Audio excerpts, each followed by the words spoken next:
Welcome, everyone, to another episode of HR and Payroll 2.0. I'm Pete Tiliakis, and as always, I'm joined by the legendary Julie Fernandez. Welcome, Julie.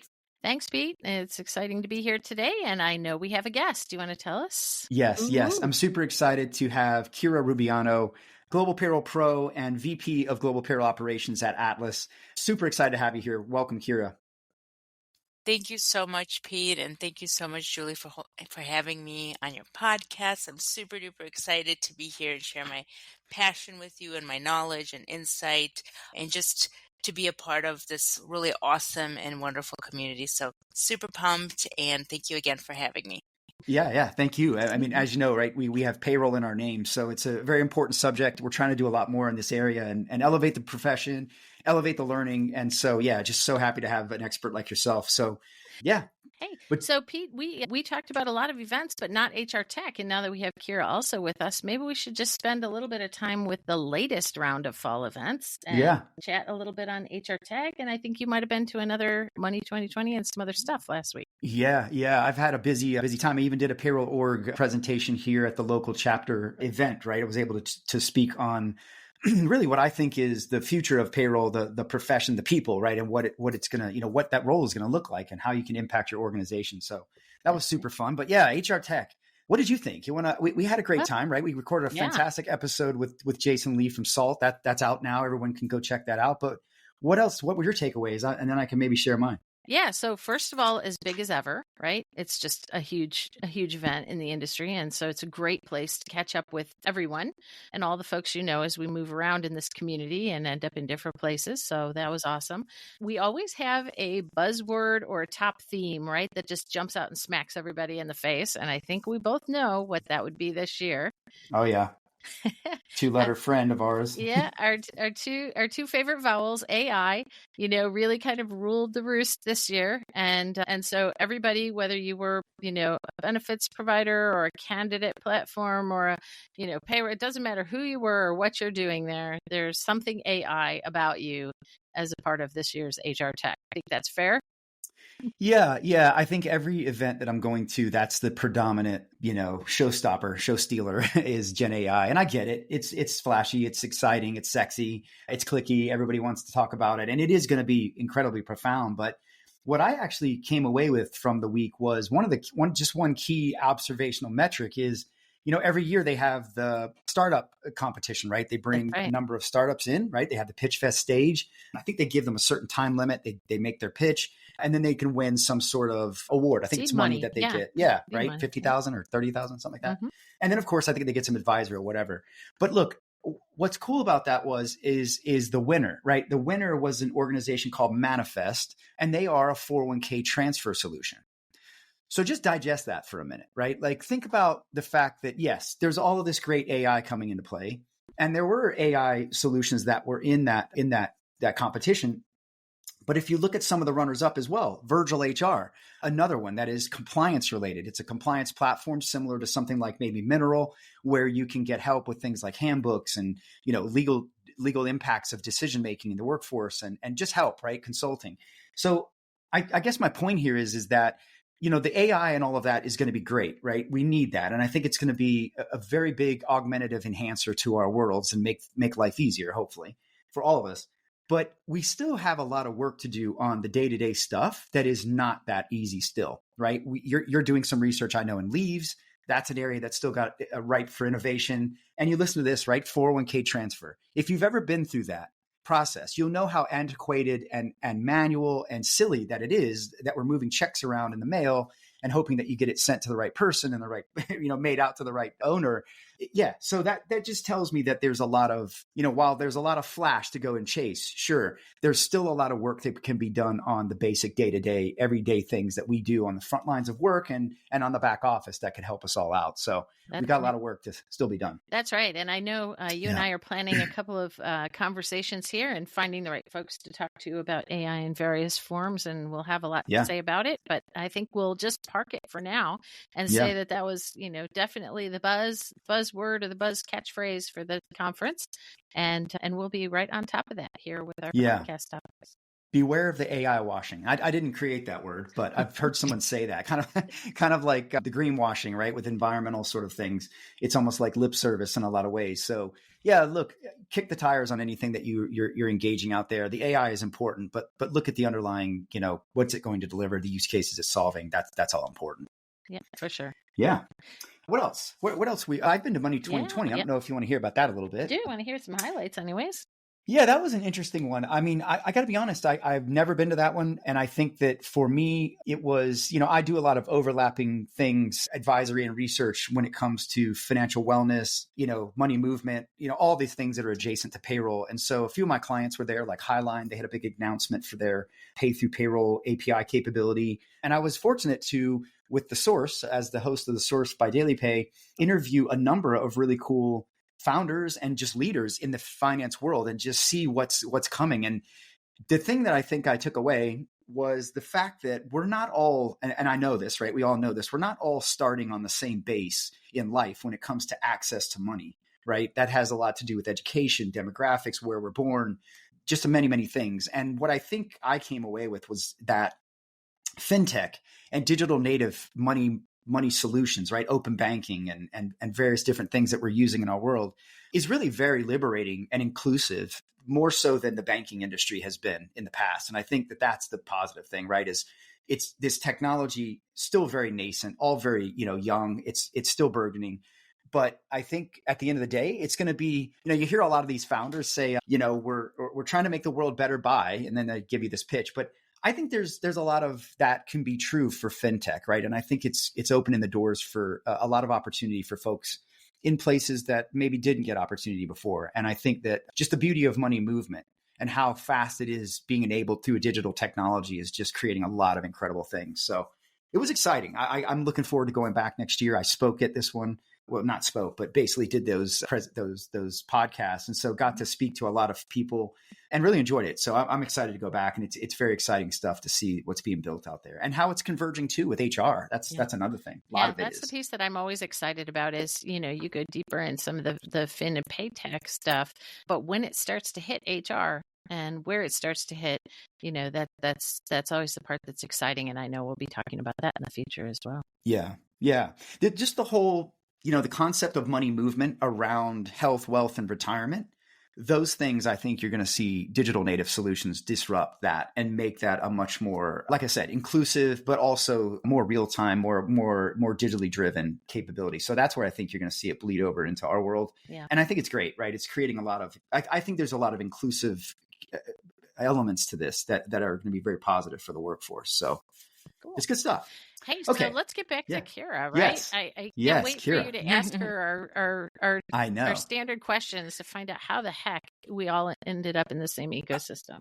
I know, Kira, it's one of the things that we ask all of our guests are around, just the simple fact of like, how did you get into payroll or HR and why on earth do you stay? So that's where I'd love to start with getting to know you with our audience. Thank you, Peter. I actually ask myself that question every day, probably, to be honest with you. So it's not as well. I would say it's kind of. I would maybe say it is an exciting story. So, like many, which I'm sure you're not surprised, I did not go to school and grow up wanting to be a payroll professional. It wasn't anything that I even knew was a career. And in fact, I have a little bit of a beef with my college counselors and advisors because it's not anything you're ever told is an option, right, as you're going through schooling. So I have always had a passion for learning about the world, and my degree and background's in international studies and international law. And my goal was to work for the United Nations. Mm-hmm. Oh, when I got out of school, and I was preparing to go to law school, and by strange intervention, I would say, as I was studying for my LSATs at the time, my now aunt-in-law, I would call her, was doing the nails of the founder of Celergo. I love it. Michelle Hanemichael. Michelle. Yes, Michelle. And Michelle Hannah Michael opened up to her saying, I have this new global payroll company. I'm really keen to hire college grads. Do you know of anyone that would be interested with like an international interest? And lo and behold, I interviewed within a few days and had my first job coming out of school. Wow. So I'll be honest with you, I didn't plan on it being my long-term job. I was just, keen on exploring what does global payroll mean, because I really knew nothing about it at the time. And I don't think anyone really did. This was 16 years Quite ago. new. And the company was just kind of starting to pick up. As the evolution of Michelle's company has been wonderful and exciting to watch. And I would say that she has played a very profound impact in my kind of payroll life and career, and has been a great mentor and has shaped tremendously the kind of leader that I am today. And so I'm forever grateful in that. And, I started working and it was really hard. You're trying to learn what is Yep. payroll? What are payments and deductions, gross to net, taxable wages? Like, what Oh, does it yeah. all mean? Meanwhile, trying to understand, how does it work in Nigeria? How does it work in the UK, Philippines, Ireland? But what I realized is my passion for working globally and my desire to work with people around the world was satiated by this industry. Yeah. And I'm very honest, and I even tell my team, and I have a very large global team here at Atlas who I'm super grateful for. I call them my payroll Avengers, because we all have very powerful superpowers that help pay the world. Yes. I tell You're them, magicians. You're magicians. we are. We're superheroes, Pete. Yes. Superheroes. But I tell them, I said, you know what? I really don't like numbers. It's not the numbers for me. It's the fact that I get to learn about how the world works. And I get to learn something new every day. I get to connect with people around the world. I get to understand why certain countries, work the way they do. And it gives me a greater foundational knowledge of why some things are the way they are. And for me, being a global geek, as I like to say, being in this industry has allowed me to expand my global knowledge. It's allowed me to thrive in it. It's allowed me to be excited about it. And the people that I've met along the way have been so passionate, so just vested in doing good work and wanting to make sure that they take care of their employees and, all the people that they touch and give livelihood to, right? Yeah. Because at the Payroll end is of very the much a day, community. It really is. it It really is. is. Yeah. And I've been so grateful, to meet people like you, Pete, over the years, and like Mary and Michelle and Nick, like everybody who's in this community is so close and intertwined. And guess what? Eventually, like, we all know each other. You say 6 degrees to Kevin Bacon, I say like 2 degrees in the payroll industry to everybody, because Yes. I think Yes. everyone knows everyone somehow, whether they've met at a show or have like worked together or have serviced a customer or Yeah. have just like connected on LinkedIn. So Well, it's so good. I'm so happy to have you in the community. And look, I think we hear this. I mean, Julie, you're on all these. We hear the same thing, right? Like, people often just find their way here and find a very rewarding career and a great community, and they stick around, and that's outstanding. And yeah, Michelle, for sure, Michelle Hannah Michael should absolutely be on that Mount Rushmore of global payroll. I've heard multiple people say she's helped them in the industry, and good to hear that as well. So very cool. So let's maybe pivot a little bit. I want to kind of talk about the fact that payroll has undergone, I'm sure, even just in the time that you've been in the workforce and in the community, it's gone through immense change, right? It's gone through immense pressures with compliance. It's gone through immense technological advancement, and there's still a lot of work to be done. Let's be honest. But it feels like payroll is almost gotten harder despite all of that, right? Like, despite all this innovation, it feels like it's harder. Is that really, do you agree? Do you think it's getting harder? Is it getting, what do you think about it? So it's a very interesting question. I think it's always hard. Yeah. It's hard because of the pressure of payroll by nature. Okay. So there's a saying, right? Nothing short of perfection is good. And it's interesting because I just did a LinkedIn poll where I asked the community saying, what is a successful payroll run to you? Hey, this is William Tinka. Listen, we did a series for iSolved called Heroes of HR, where we talk to HR practitioners. And these are just your run-of-the-mill, everyday, slogging it out, 300 employees in Cedar Rapids, HR pros.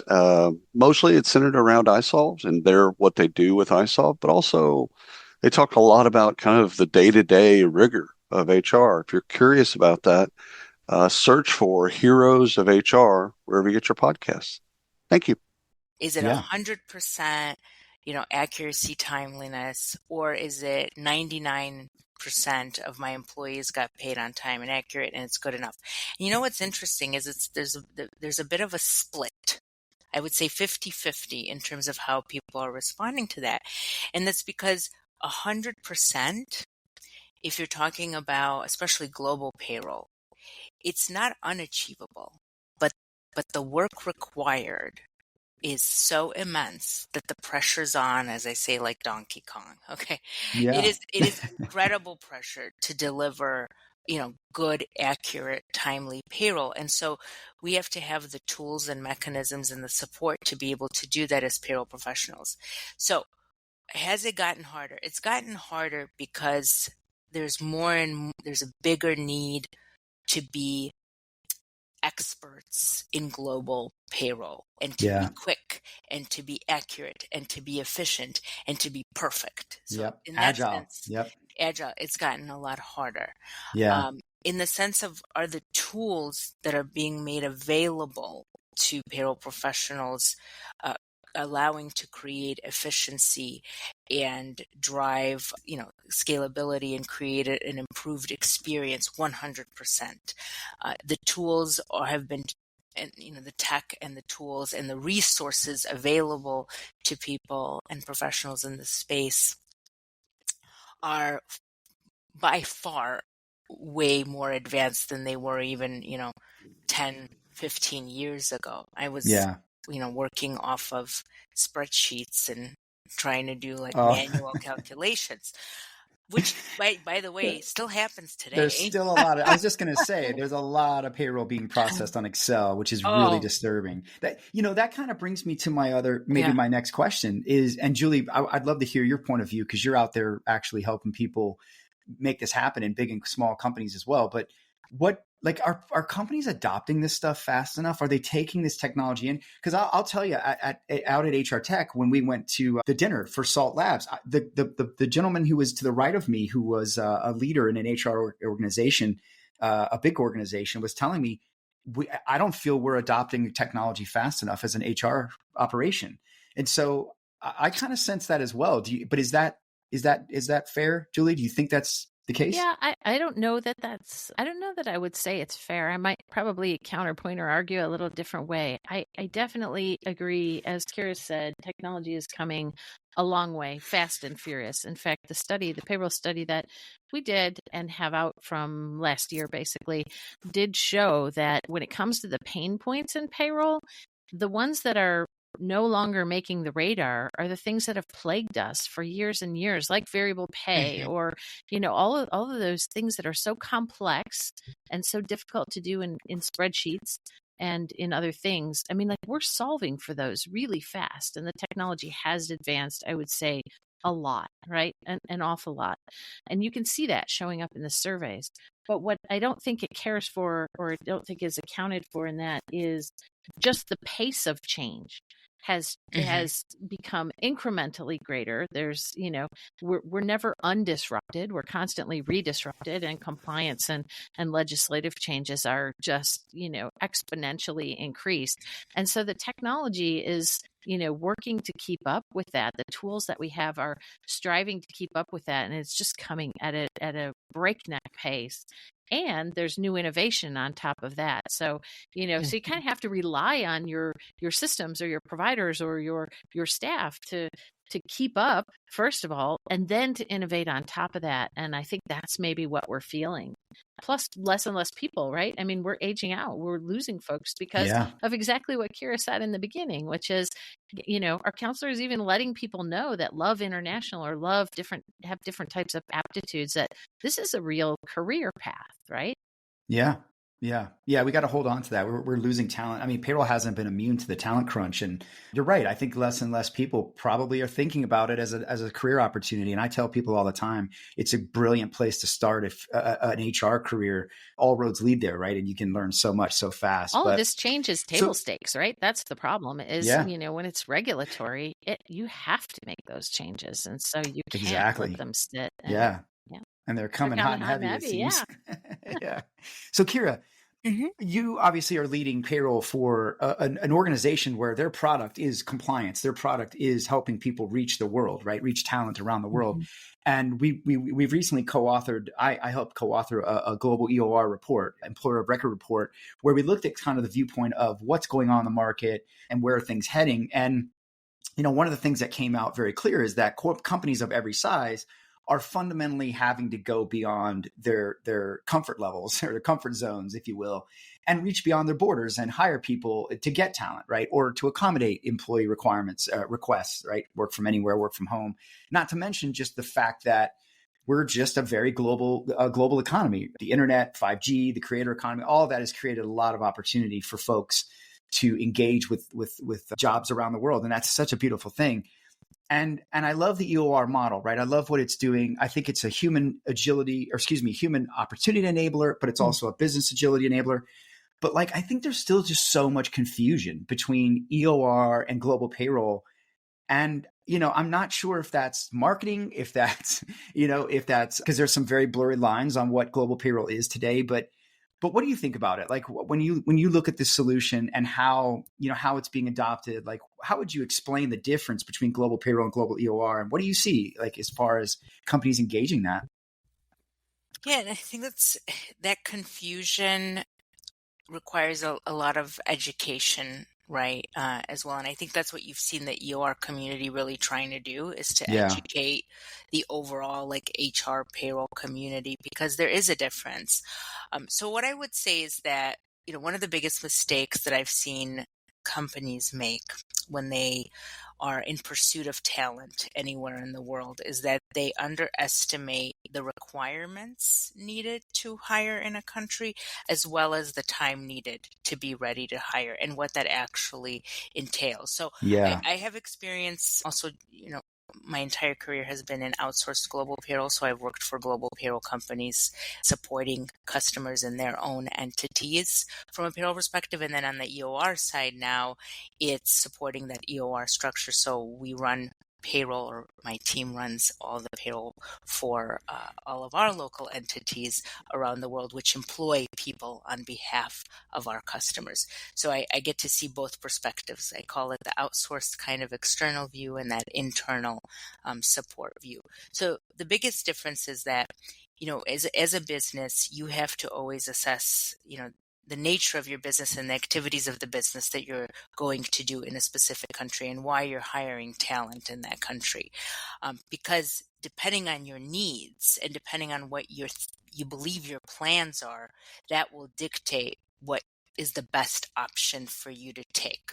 So for example, if you are looking to really set up in a country and start generating sales and revenue, and you're going to kind of build out a manufacturing facility or whatever that may be, right? You're really looking to generate money. It may be that you have to set up an entity and incorporate in that country because you're going to have obligations such as VAT and corporate tax and what we would call permanent establishment obligations that you have to meet because you are going to have a thriving business in that country. And guess what? That's great. And that would be probably the right decision for you, but that takes time, that takes money. But you might be a company who says, look, I either really like this one person who could do a great job for me and I want to hire them, or I just want to test the market. Like, look, I don't know what it means to be in Spain, but I want to see, what is my market opportunity? So I'd like to hire somebody to help do some field research or whatever that may be. And guess what? If you try to set up an entity just to do those two things, it's going to take you time, it's going to take you money, and it's going to take a lot of investment on that side.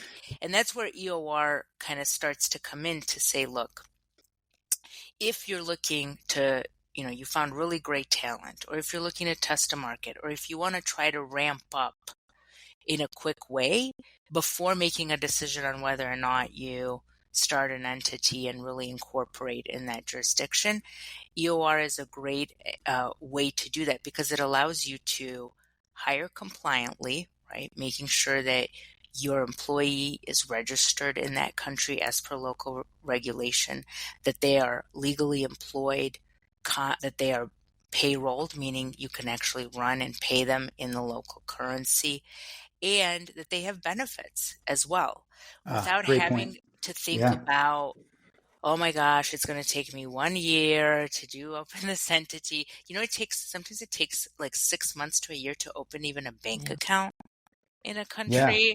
I mean, that's the beauty, right? The speed to market of which you can get that up and running so fast. That's what I love about EOR is it's a turnkey vehicle for really org agility, right? Just popping into an area and saying, hey, let's try this out. Let's test this market. Let's see if we can be viable here. Exactly. The time to do that, to your point, and all that complexity of building all that is very time consuming and costly. So what I would say is that, and I'm sorry, because I want to get back to that Yeah. original question, what's the difference? The way I look at it, having worked in both worlds, is global payroll is payroll for your own entity. It's a business that you've established in a country and you need somebody to help you run the payroll for that country because you can't do it in-house. That is global payroll services, right? EOR is, I don't have an entity. I have no mechanism of legally employing somebody, but I really want that talent, or I really want to hire someone there. So how can I do it so that it's compliant and legal? And that's where EOR comes in, is that it's providing you a service of employing someone with a compliant umbrella so that you don't have to worry about making sure, once again, that they're registered in that country, they have social security coverage, they have benefits, and they can get paid for the work that they do. Yeah. So you got to look at it in those kind of two perspectives. When I'm looking at that with internal organizations, right, companies and HR organizations or finance organizations that are trying to sort this out, I think oftentimes they think in terms of, their functional or department areas. And you just made a great summary that highlights how much finance activity and legal, at least employment law, and recruiting activity is in the scope of EOR, because you are not specifically trying to be an employer in that space. You just need the talent and you need to run and go.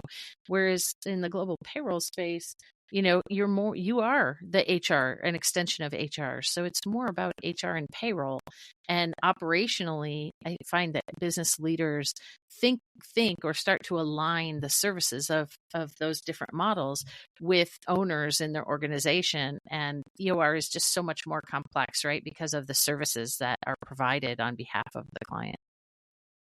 100%. There's a funny way I have of putting this, and this is how it made sense to me when I joined this industry a few years back.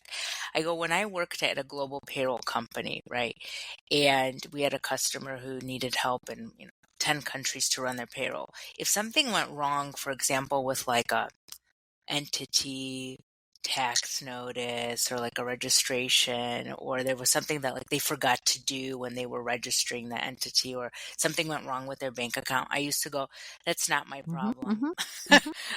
They're responsible, they have to figure it out. Now in EOR, guess what? I go, everything's my problem. Everything. Yes. That's a great what else point. It makes me think, just even skills wise, right? Your story about how you got into and being kind of a global geek is definitely my story as well. And yet your background and interests, aligning with the legal, some of the legal learning and where you were headed with international law are so much more aligned to EOR than my background, which was, more aligned to the people in the HR operations and organization and people serving along with the global geek, right? So even when you're thinking about talent in this space, if a company is trying to look at talent, I mean, they're different interests, right? Or different aptitudes. Hello, this is Michael Vandervoort from the Drive-Thru HR podcast, where we discuss ideas, trends, and activities that impact HR, talent, HR technology in the workplace. Our focus is on expanding knowledge and igniting curiosity as we hear directly from people who are shaping the future of the HR industry. Join us. Hi, I'm George LaRocque, and I'm looking forward to exploring the critical trends shaping the future of work and technology with you over on the Work Tech podcast. Now, this podcast is a little different. I bring together industry leaders, innovators, and investors, and we go deep into market intelligence that matters to HR pros and tech providers alike. So give the Work Tech podcast a listen here on the Work Defined Podcast Network, and please subscribe if you like it. See you there. Yes. Yeah. Kira, do you see this as more still largely a small business mid-market sort of solution, or do you see larger companies also sort of looking at this and saying, how do we leverage it as a agility enabler in our ecosystem, our HCM strategy? And Julie, you too. What do you see on the front lines as far as EOR upmarket? So I would say, it's interesting. I think when it initially started, a couple years back, I would say it was more of kind of like the small startup type enabler, right, for growth for fintech and tech companies in general. What we're seeing now is larger multinationals coming in and actually requesting this type of support because what we're seeing is that a lot of companies are realizing we don't want to necessarily continue to keep our entity open in that jurisdiction because maybe there's not a requirement for it or they're not looking to do a big investment there. So they might downsize and then use EOR as a way to keep certain talent employed. So we're seeing a lot of that, kind of like a reverse. Yeah. Where I had an entity, I don't need the entity, or we have decided for business reasons we don't want to keep this entity open because remember it's very costly. Yes. It's very costly to keep an entity open and there's a lot that goes into it. And so if you're not looking to necessarily employ a large volume of employees there, you might decide, you know what, we're going to close this operation down, but we want to keep these 2, 3, 4 people, or we want to maybe test the market later. So we'll go with EOR.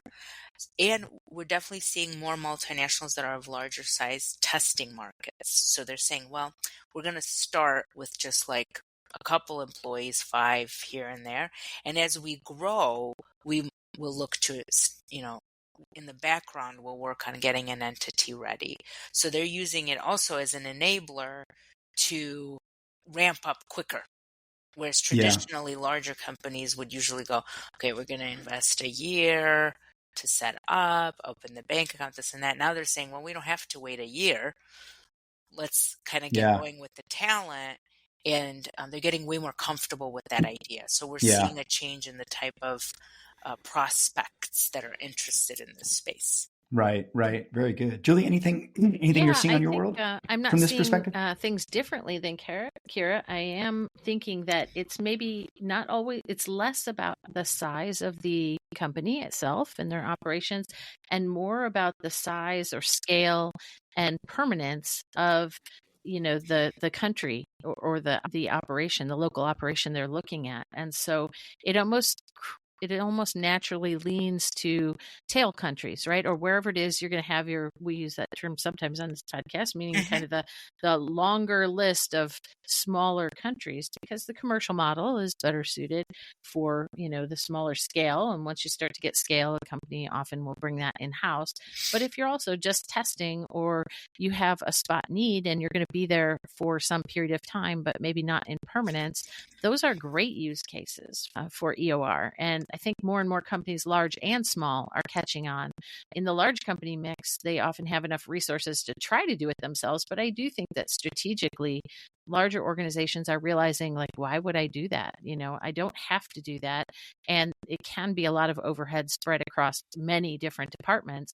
And so it may actually be more efficient, even if I have a boatload of people, to tap into the EOR model. And that's refreshing. And so I'm not surprised that, Kira, you're seeing, kind of all across the market size, folks looking at EOR. It's great. I think more CHROs need to know about it. I still believe that most don't. And CFOs too, right? They're often, the ones sort of approving the go forwards on some of these strategic moves, right? And this is a great, again, an agility enabler. But also, I just love the fact that it also is bringing people to opportunity and connecting people in places in emerging markets where there's not opportunity for them locally, but there is the immense skill that they can bring externally. So, Africa is a great location. South America, there's some pockets down there that are becoming very, very rich with talent. And it's beautiful to see that those people are getting these opportunities. So I love the global nature of our world. And the EOR model has been great for that, for both business and people. That might actually tap into some of the confusion that's out there, because in fact, there are a number of organizations that have either started on one side of the house or the other, right? EOR or global payroll. And if they have a good footprint in tail countries or tail activities, we're seeing bleed over that could be creating as much confusion as anything, right? Yeah, it is. I mean, these offerings, look, let's face it. If you're an EOR, most of them are wanting to now enable more of a managed payroll capability to complement that. Not all of them, but some of them. I think that creates a stickiness with the clients, hopefully, but also broadens and diversifies their capability. And a lot of them, I find a lot of the EORs that have been around a while started in one thing or the other and ended up there. Maybe it was contingent workforce, or maybe it was payroll, and then they started to add those things. So I think it's a nice complement, right, that you can use. But there's just so many options. And I think you got to really be careful and kick the tires on these things and know what you're buying, know what it's supposed to do, and understand how it's going to work, again, within your strategy and your model. Might explain too why we see folks that, let's say, had been in the global payroll business, then marry up with somebody that was in the recruitment side, right? I mean, because of all of those pieces that have to come together. And so the market is racing to assemble the same pieces if they weren't there natively to begin with. Yeah. And, the payroll providers have even been telling me for a while now that the pure play global payroll providers, they're getting pulled a little on the HR compliance side of things. Like, hey, can you help us offboard? Yeah. Can you give us some guidance on this? And that starts to dip into, it's not an EOR solution at that point, but it does dip into that broader HRO kind of capability where these firms weren't designed for that, and they weren't necessarily doing that in the past. And so a lot of them are partnering or bringing on capabilities to try and support that. So you can see that the long tail that you talked about is pulling vendors into more work and more scope than maybe they had necessarily signed up for or hoped for. And I think that's where the EOR model comes into play, where it's like, look, I've got this long tail. I don't know how to support them. I don't know what I'm doing. Maybe you get some help there in that way as well. So yeah, I love it. I think it's look, this is a growth area. It's going to continue to grow as long as people are leveraging independent contractors and people are leveraging talent, wanting to access to talent everywhere, which every company needs right now. So I think it's going to be a very, very normal part of what we do. And I'm sure eventually we'll see some more adjacencies between, regular managed payroll and EOR to develop. Yeah. What I would add to that, Pete, so is you're seeing a lot of people trying to get into this space. Yeah. Too. So the past 2 years, too many. I'm like, who's this? Where? I know. Where did they come from? And then I go to myself because Atlas has been rebranded, but it was Elements, and it's been around for a while now. I would say one of the OGs in the space. but I say, it's complex. It takes time to understand what you're really doing. And sometimes I look at the new guys and I go, either they're naive or they've got something that we don't know. But it takes time to master the wisdom of operating in a country.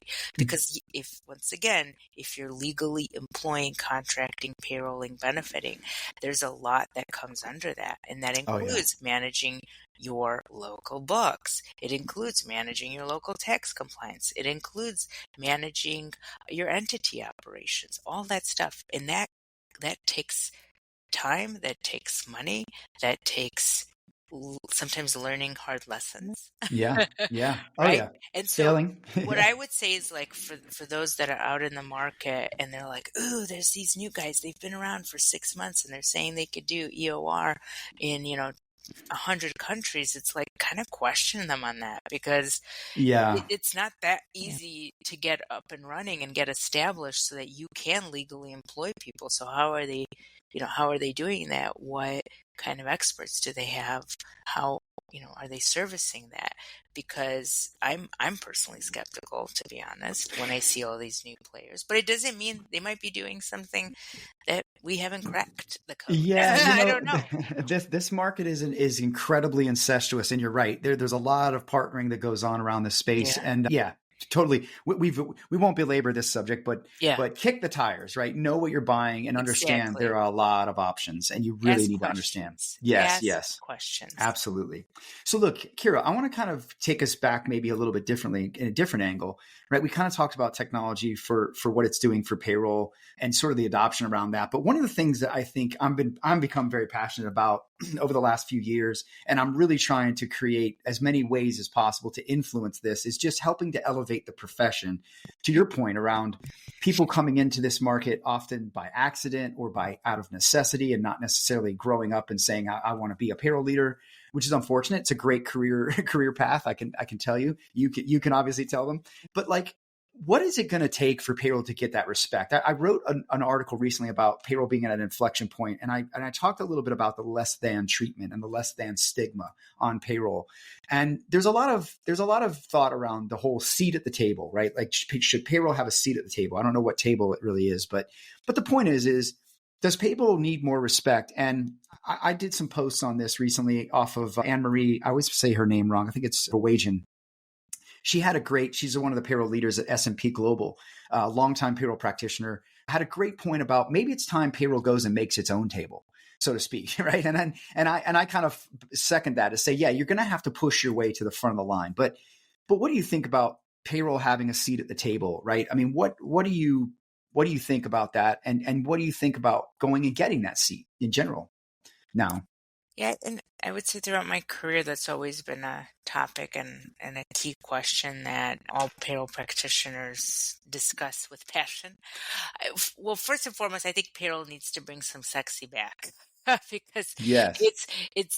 I think the nature of the word in itself, like it just doesn't necessarily excite, something within people. Like it's just not a topic that comes up at the dinner table, very often. So I think as an industry, we have to figure out how can we make payroll more relevant and more exciting so that people do talk about it more, because it's taken for granted. Yeah, right? 100%. totally. It's taken for granted every single day. Now, in terms of seat at the table, I would say if you asked me 5 years ago, I was very confident that payroll was gaining a seat at the table. What I've seen over the past 5-6 years, I think we're still a little stuck. I don't think that payroll is brought in early enough by organizations to make, those critical talent or business decisions around, where do we expand? Where do we grow? Why? And that's unfortunate. That's at least my perspective. I think we still have a ways to go there. Maybe which goes back to your comment that payroll needs to make a seat. To be frank, I am a person who's quite vocal, and I'm not afraid to like give my perspective to my leaders and say when something is right, something is wrong, what do we need to do? I think it's about payroll practitioners also gaining confidence within themselves to be able to voice their opinions and concerns. Because I think traditionally a lot of this kind of professional space is, I would say, a little more quiet sometimes, Yeah. right? By nature. Oh yeah, right? It's a very reactive way they're treated, right? And often they react that way, right? Instead of being proactive. You're right. So I think instead of getting the industry or the overall kind of business to always think, oh, we got to bring payroll here, it's about you yourself Yeah. pushing payroll to the forefront in your organization as well. Yeah, And that's the teamwork. advice. Sorry, go ahead.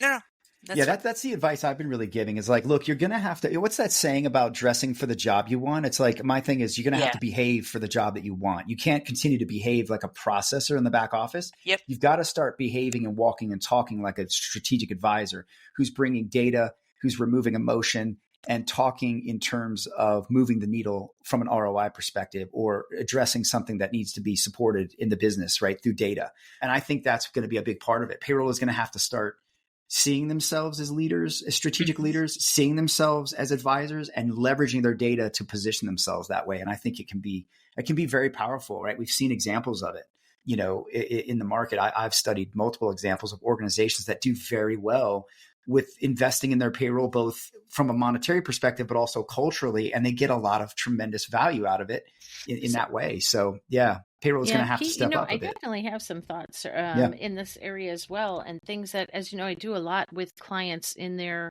transformation journeys, right? And as we're talking about a seat at the table, the first thing that kind of strikes me is like, well, which table? What table are we at? And organizationally, it matters, and you have to know where you're playing, or like which room of the house you're even in before you're finding a table. And we do see, less and less, I think, in IT. That's fair to say.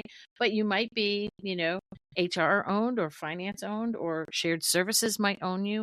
I think in any case, operations, local operations, and the movement to push a lot of the payroll oversight and harmonized processes up into some central organization is helping to drive conversations that put us more at the table, right?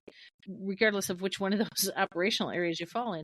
And the more that your organization, sees everyone sees that it's the same room, everybody agrees it should be part of finance or it should be part of HR, the more likely it is that you end up having that seat at the table. And then you figure out like which one of those are you in, because your HR stakeholders and leaders have very different objectives and priorities and kind of values, intrinsic values, than finance or than shared services. They're all aiming for they're all marching to slightly different drums, still in the same band. And so if you're not able to navigate and kind of understand stakeholders broadly, and then understand how your organization values payroll based on where it is and where it isn't, I think that just becomes difficult. You really need prowess to be able to navigate that. And it changes sometimes. I want to take a break real quick just to let you know about a new show we've just added to the network. Up Next at Work, hosted by Gene and Kata Keel of the Devon Group. Fantastic show. If you're looking for something that pushes the norm, pushes the boundaries, has some really spirited conversations, Google Up Next at Work, Gene and Kata Keel from the Devon Group.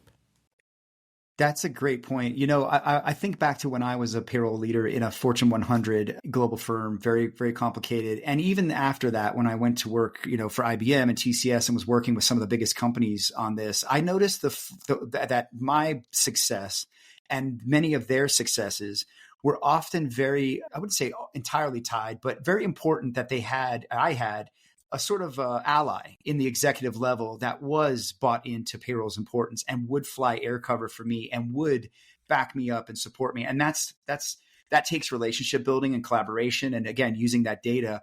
But I think it's always good when you can have that executive ally that is there to help you, get that seat at the table, have those conversations. And then it's up to you to bring that data and perspective and shine in those moments. And that's where I think payroll's got to bring a new skill set to take their rich skill set, flip it, use their data, and get away from sort of being reactive and being a what proactive I wonder advisor. often is, I wonder, do you have a better chance? Are you more likely to have a seat at the table or a bigger voice if you're, aligned with HR or finance or IT or shared services? If you're invited by someone who's already at the table. That is, if you're aligned with HR, then there's not a lot of folks that are really dying to crunch into numbers, and like there's just different skill sets. Yes. And so you're super valued for those skill sets. When you see payroll as part of the finance organization, it's like, yeah, but you're payroll and we do, FP&A, financial planning and analysis. And so we're the strategic dog, right? And so I do think there probably is some reasonable thoughts about maybe you have more weight or more pull if you're part of one organization or another. Yeah. Yeah. Depends on the org, I think, how they are. But yeah. So Kira, I'm sorry. What would you like? What advice would you give to somebody who is, a payroll leader who either does or doesn't have the support of their leadership, but has a point of view, has obviously data to speak to, and wants to make some change? Like, what would you say to that person? One, take some solace in the community as well, because there's many of us who have gone through that before or are going through it right now. I mean, Been there, ironically, done that, right? I'm actually in Yeah. right now in the process of putting together like a business case for something that I want for my team, because it's going to drive improvement and efficiency. And so I am getting ready and gearing up with my data and You my have to. information and my findings and my conclusions. So, don't ask for something just to ask for it, right? You have to be prepared to back it up. And to back it up, I mean, if you want to be heard, say why you need to be heard and how this is going to create a better impact for the business and why it's important to the business. Because I think, what's taken for granted, I always say, is that payroll is the heart of the company. Because the minute we stop beating, the whole body collapses. Oh yeah, the whole economy Right? comes crashing down, right? Exactly. Yeah. So the heart is forgotten sometimes because it's always there and it's always beating and nothing's ever, That's a great point. Shouldn't be anything wrong with it usually, right? Yep. But the heart sometimes needs to kind of pound a little harder, right? To say, hey, I need you to do this for me. Otherwise, we're going to have, continued challenges, especially if you're in a business that's looking to scale, right? If a business is growing and the company has amazing, goals and trajectories for the coming year, and you're operating circa 1999, you won't be able to keep up, which impacts your talent experience, which impacts the hiring managers, right? All these different things get impacted. And so then the business gets hindered from being able to grow if you can't. Yeah. Right? So it's articulating that to say, look, I am all here, for the ride, but I need to, be supported so that I can ensure that all of our experiences are positive and we grow together. So it's really about articulating the why and being clear with your needs and your ask and what it is that you want, and then seeking guidance from others. No one should be afraid to say, hey, community, I love your guidance on this. Has anyone ever experienced this, or how do I go about this? And I don't doubt people will come to give that guidance. They're starving for that. And I'll tell you, I've always said that payroll has one of the richest communities when it comes to supporting each other and taking care of each other. And really, look, there's no reason to struggle, right? We've all probably been through the thing. A lot of us might have been through one of the things that you're dealing with as a practitioner. Reach out, let's compare notes, let's talk, let's collaborate, because there are answers. There are, they're probably using the systems you're using. The community is really fantastic in that way. And I think it's very unique, but yeah. Mm-hmm. Julie, what do you think about all this? Any extra thoughts here? We've been all over the place. So no, I think it's awesome. And I know we talk a lot about payroll as a career path. And I do think that as we get folks that navigate payroll, I mean, the first place where payroll gets a voice and a seat at the table and has a little bit more weight is when a payroll professional has worked their way up the ladder and has been recognized and becomes a part of a leader in shared services, or, a broader total rewards part in the HR organization, or takes on a bigger finance role that includes accounts payable and expense or something. And so, those who are navigating and who really are enthusiastic and love this space, there are just so many ways to grow and advance. And as you do, your knowledge and appreciation for what it takes to really do payroll and a world of payroll well, begin to make their way into the voice of senior leadership ranks, right? So I'm hopeful. Yeah. And I think that, I mean, the payroll practitioners, you have immense and leaders, right? Immense skill sets, right? I mean, all the things you're going to need for the future of work. When you look at, I talk about this a lot, but the World Economic forum put out their jobs report. And one of the things they showed was this matrix on all the skills that are going to be essential over the next 5 years, where companies are investing, where, the skills they're going to prioritize. And it's analytical thinking, attention to detail, adaptability, creativity, leadership, technical acumen. Sounds like a payroll manager's job description, really. And so I think the payroll profession is really poised to shine. And they're in a great position. They just need to be fostered and curated and supported and given the technology and the help. And I think they can do great things, and they are going to do great things. And so I'm excited for the profession and just hoping to move it forward in that way. So would you agree, Kira? Do you think you feel like your skill set has set you up really well, and as AI kind of pushes in and changes our roles here in payroll? So to comment, on the AI component. So yes. what I tell my team every single day, work smarter, not harder. So yes. for me, AI is allowing myself and my team to work smarter, but we're still working.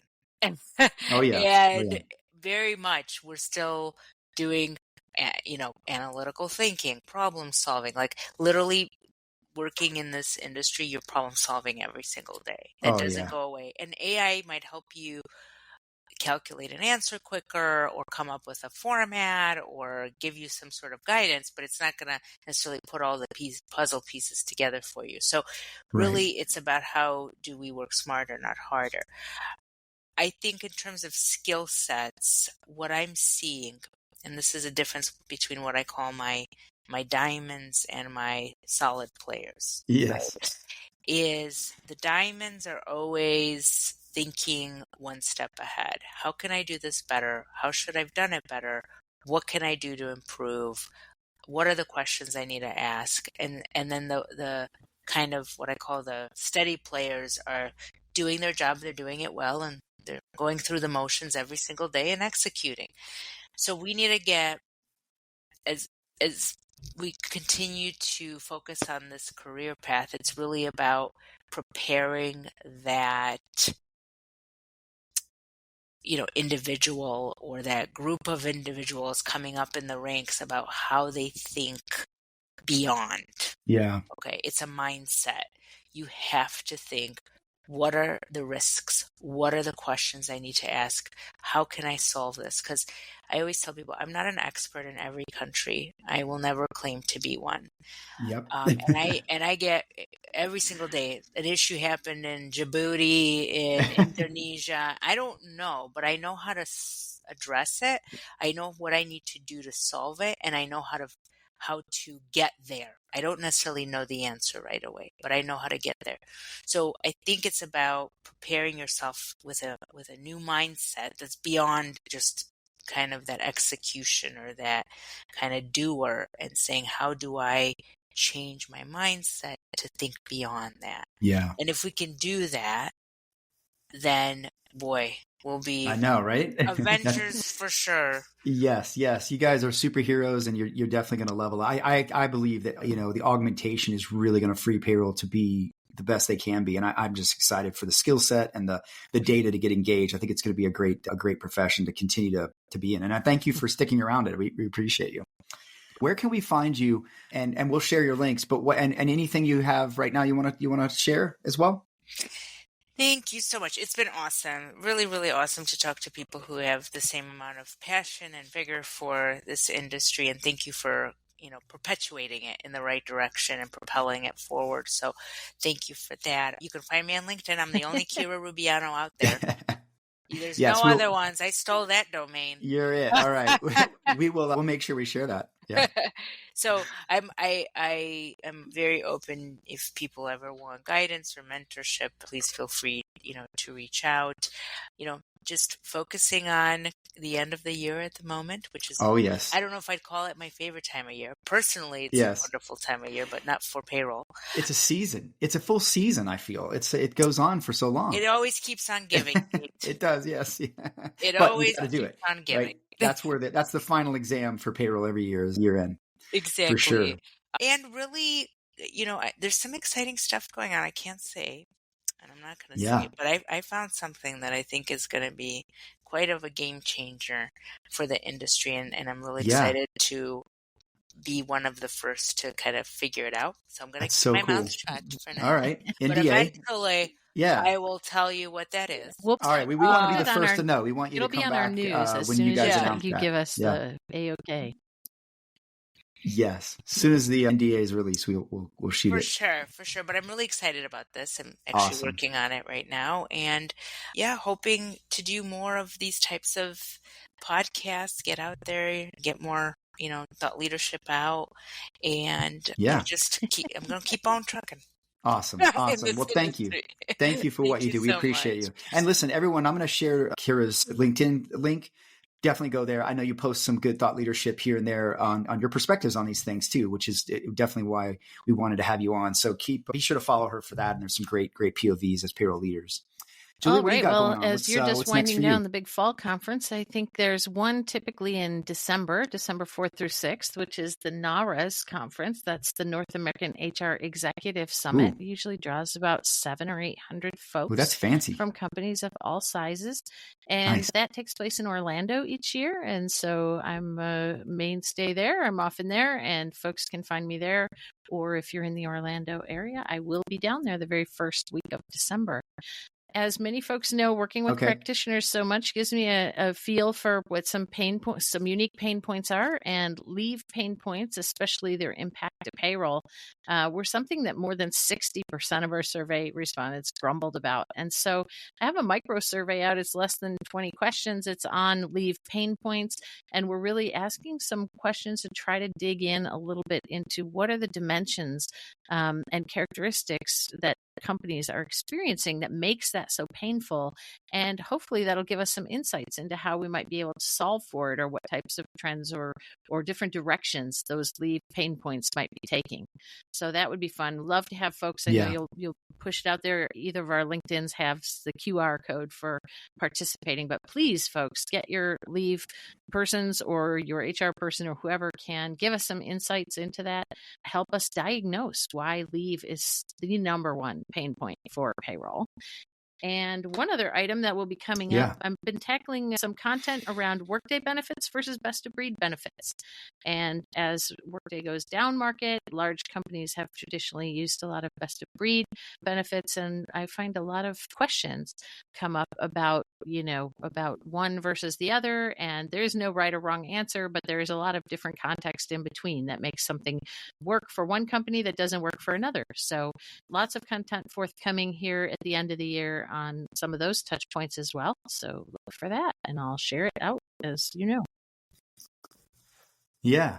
Very good. Very good. Yeah. I wanted to make sure we get the survey in there. I was wondering if that was still going. So please, if you haven't taken that survey, I've shared it. I know Julie shared it. I'll reshare it again, and we'll make sure it's here in the description. Yeah. And for me, look, I've got a few more events left to go. Heading out to UKG's Aspire next week. So I don't know if this will be up by then, but look for me there if anyone's out there. And I just recorded, I think we did 6 or 8 episodes of The Source by Daily Pay Live from Money 2020. And that's going to feature multiple founders from around the fintech space, the finance world, and money movement. So look for those soon. I'm going to see if we can share them on this platform as well. And then, of course, I did a couple of webinars this week with Payslip and iSolve, both on payroll and global payroll technology. So check those out if you can. For the replays, they'll be coming out soon. Well, listen, Kira, thank you so much for coming on. It's great to have you. And Julie, thank you as always. And we'll talk to you everybody soon. Thank you so much. Take care.